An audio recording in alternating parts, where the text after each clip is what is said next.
Hello, my name is Aaryan Gada, and this is my TED Talk about how we can save the environment. So over spring break, my family and I went to Washington, D.C. We were driving to a museum, and we passed by the EPA, Environmental Protection Services, and my mom said, "Hey, look over there." She was, of course, pointing at EPA. She continued with, "Those are your brothers and sisters." And I'm like, "Mom, what are you talking about?" It took me a whole 5 seconds to understand. She was relating my love for the environment to EPA's mission of saving the environment. Anyways, the environment. It's a topic that you hear about all the time. We're changing it as it is changing itself. We're using energy. We are making waste, we are polluting the oceans, we are deforesting, we are destroying our one and only Earth. Now ask yourself this question. What would we do without the resources that Earth provides us with? What would we be forced to do? Take a moment to think about that. At this point in time, those questions are invalid. But they could be valid in the foreseeable future. Maybe even within the lifespan of Generation Alpha. It's a huge problem already. Many people in underdeveloped countries do not have access to clean water. Pollution causes diseases to be spread by water, killing almost 100,000 people per day. The magnitude of that is huge. That same yucky water murders more than 1 million marine organisms per year that might be ingested by humans, raising the life toll. Now, I have another question for you. Would you believe me if I said that there were around 10 million tons of plastic in the ocean? Would you believe me if I said that there were around 10 times that amount? The answer should be yes to both.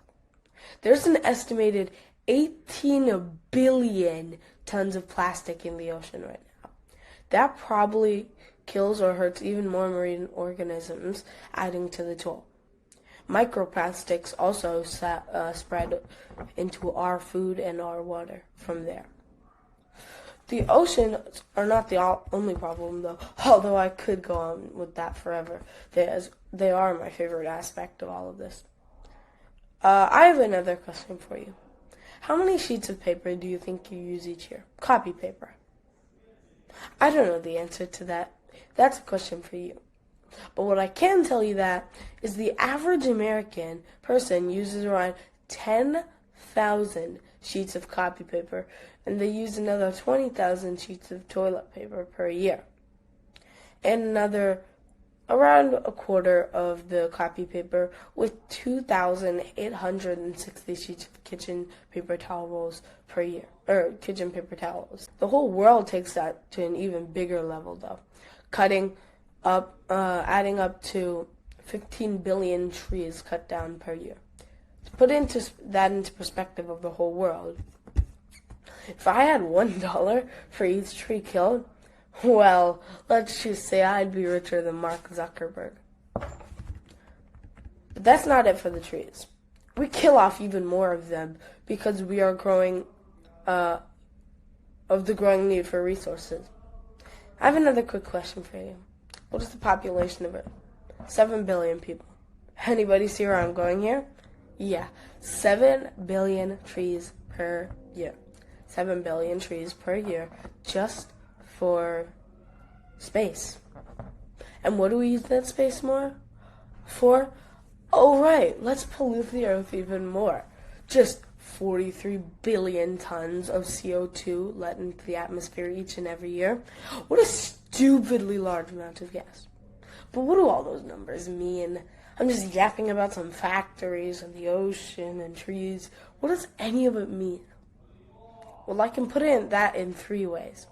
The sugar-coated way, the normal way, or the way it needs to be. The brutally honest way. We are killing our Earth, our one and only Earth. We are cutting down trees. We are polluting the thing that we cannot survive 3 days without. We are polluting our life. But it doesn't end there. It's not like we aren't doing anything about it. Remember when I said that we in the U.S. kill 900 million trees each and every year? Well, I left one key thing out. Here in the United States, we replant around 2.5 billion trees every year. And people aren't ignoring the oceans. The Ocean Cleanup Project is planning to remove 90% of all plastic in the ocean just by 2040. Many huge companies are trying to go carbon neutral or even carbon negative. For example, Apple, a huge tech company, plans to go carbon neutral by 2030. Another huge company, Amazon, plans to go carbon neutral by 2040. The reason that is such a big thing is Amazon is a shipping company, and shipping uses driving, planes, transportation, and that makes a lot of greenhouse gases. So the fact that they can go carbon neutral in just 18 years, as of when I'm doing this, is insane. And the feds plan to be carbon neutral by 2050.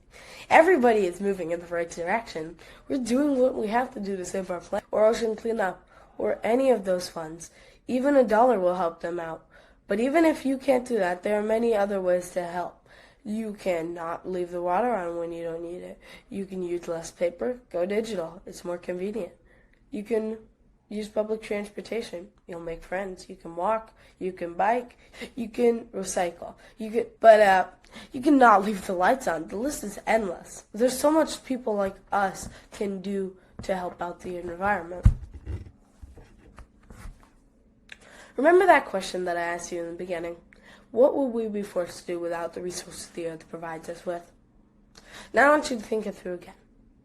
Will it really be necessary for me to ask my grandkids when I'm 80 and rocking to the elevator music on my cane that question? Will we make it necessary? It's up to us to save our earth. It's our only opportunity. We can't let it slide. Otherwise, it'll be too late. So stand up, help out the earth, help out all the communities, help out the human race, help out your sons and daughters, help out your friends and your family, and most importantly, help out your grandkids. Save the environment.